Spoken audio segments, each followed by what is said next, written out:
პატარა სიუჟეტი არის, ერთი 2-3 წუთიანი და თუ შეიძლება გავუშვათ რა. უწმინდესისა და უნეტარესის სრულიად საქართველოს კათოლიკოს პატრიარქის, მცხეთა თბილისის მთავარ ეპისკოპოსისა და ბიჭვინთისა და ცხუმაფხაზეთის მიტროპოლიტის ილია მეორის ლოცვა-კურთხევით ანჩის ხატის დაბრუნების პროექტის საინიციატივო ჯგუფის ხელმძღვანელმა ზაზან ანობაშულმა და გერმანულმა კომპანია ზენერმა ანჩის ხატის ტაძარში შუშის სპეციალური სახატე ვიტრინა დაამონტაჟეს. აქვე დაყენებულია სიგნალიზაცია, გაყვანილია ელექტროობა, მოეწყო ტაძრის გარშემო სავალი ბილიკები და ისტორიული ეზო. კომპანია ზენერი გერმანიის სამუზეუმო ვიტრინების დამზადების სამეულში შედის და მსოფლიო სამუზეუმო სივრცეში დიდი ავტორიტეტით სარგებლობს. ჩვენ დიდი ბერი გაბრიელ ამხსარებლის სიტყვებსაც მოვიშველიებ, რომ გაგვეურებული ამბობდაო, ოდესაც ვეკითხები იმას თანამედროვეებს, რომ ეს დიდი სიწმინდეებმა თუ არ დაგვიცვეს, ეს დიდი სიწმინდე თუ იქ იქნება, ხო საქართველოს როგორღა უნდა გაბწყინდეს, როგორღა უნდა გადარჩეს, ასეთ გაკვირვებას გამოხატავდა თვითონ და მე დარწმუნებული ვარ, რომ ჩვენი ზეციური წმინდანები ლოცულობენ აი ამაზე, რომ პირი ღვთის მაცხოვრის პირველი სახე კლავაც დაბრუნებული იყოს თავის სახელობის ტაძარში.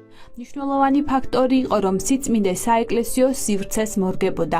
აღსანიშნავია, რომ გერმანელები ბოლო 6 თვის განმავლობაში საქართველოში ორჯერ ჩამოვიდნენ და აღნიშნულ პროექტს მეთვალყურეობას მომავალშიც გაუწევენ. სახელმწიფოს თანხმობის შემდეგ გერმანული კომპანია ანჩის ხატის კარედის ტაძარში უსაფრთხო გადაბრძანებასაც უზრუნველყოფს. როგორც ცნობილია, ანჩის ხატის გადაბრძანების თემას სამეცნიერო კონფერენცია მიეძღვნა. ღონისძიებას დარგის სპეციალისტებთან ერთად სასულიერო პირებიც ესწრებოდნენ. შეხვედრის ბოლოს ხელი მოეწერა ხელშეკრულებას, რომელიც მთავრობის მხრიდან კეთილი ნების გამოხატვის შემთხვევაში ხატის მუზეუმიდან ტაძარში უსაფრთხოდ გადაბრძანებას ეხება.